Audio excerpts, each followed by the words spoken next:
मेरा नाम एडवोकेट वाजिद खान, मैं पूना में बेस एक लॉयर हूँ। और यहाँ पे जो T20 वर्ल्ड कप आपने देखा होगा, तो उसका जीत का जो जश्न था, वो जश्न के अंदर हार्दिक पांड्या अपनी गर्लफ्रेंड के साथ एक जगह डांस कर रहे थे पूरी तरह। और नेशनल फ्लैग जो था उनके पीठ पे बंधा हुआ था, और नेशनल फ्लैग के साथ में वो उनकी गर्लफ्रेंड के साथ एक कोने में जाते हैं, स्टेज के कोने में जा रहे हैं, और वहाँ वो नेशनल फ्लैग पहन के लेटे हुए हैं, और वो भी अपनी गर्लफ्रेंड के साथ में उनसे बातें कर रहे हैं।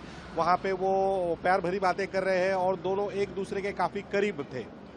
तो राष्ट्रीय अपना जो नेशनल फ्लैग है, नेशनल फ्लैग का 1971 का जो कानून है, उसके सेक्शन 2 के अनुसार ये बात गलत है कि जो नेशनल फ्लैग है उसकी गरिमा, उसकी प्रतिमा का जो आदर है, हमें वो रखना चाहिए। लेकिन हार्दिक पांड्या जीत की जश्न में इतने खो गए थे कि वो अपनी गर्लफ्रेंड के साथ वो नेशनल फ्लैग पहनकर सो रहे हैं, और उनकी गर्लफ्रेंड से रोमांटिक भरी बातें कर रहे हैं। तो ये नेशनल फ्लैग का कहीं ना कहीं अवमान था। फिर मैंने इससे related Shivaji Nagar police station के अंदर ये कंप्लेन दर्ज कराई। और जब मैं ये कंप्लेन दर्ज कराने गया, तो बेसिकली यही था कि घटना उधर हुई है, यहाँ कैसे क्या कंप्लेन। तो नेशनल फ्लैग ये पूरे राष्ट्र इंडिया का जो प्रतीक है, वो नेशनल फ्लैग है, और नेशनल फ्लैग पूरे इंडिया का है।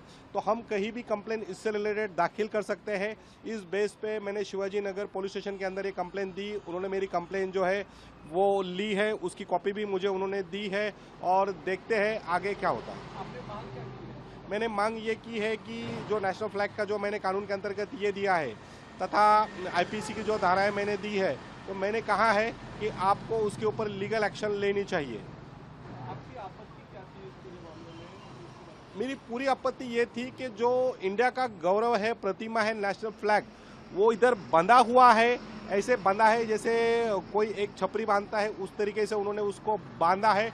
वो बांधने के बाद वो डांस करते करते अपनी गर्लफ्रेंड के साथ कोने में जा रहे हैं, और वहाँ लेट रहे हैं, और उससे रोमांटिक बातें कर रहे हैं, और वो नेशनल फ्लैग नीचे है। ये अवमान है। आपने एफआईआर की मांग की है? पुलिस से मैंने FIR की मांग की है, लेकिन जो सेक्शन है उस हिसाब से FIR के चांसेस उसमें कम है। लेकिन कोर्ट में प्राइवेट केस दाखिल हो सकती है, और उनके अगेंस्ट में लीगल एक्शन भी हो सकती है।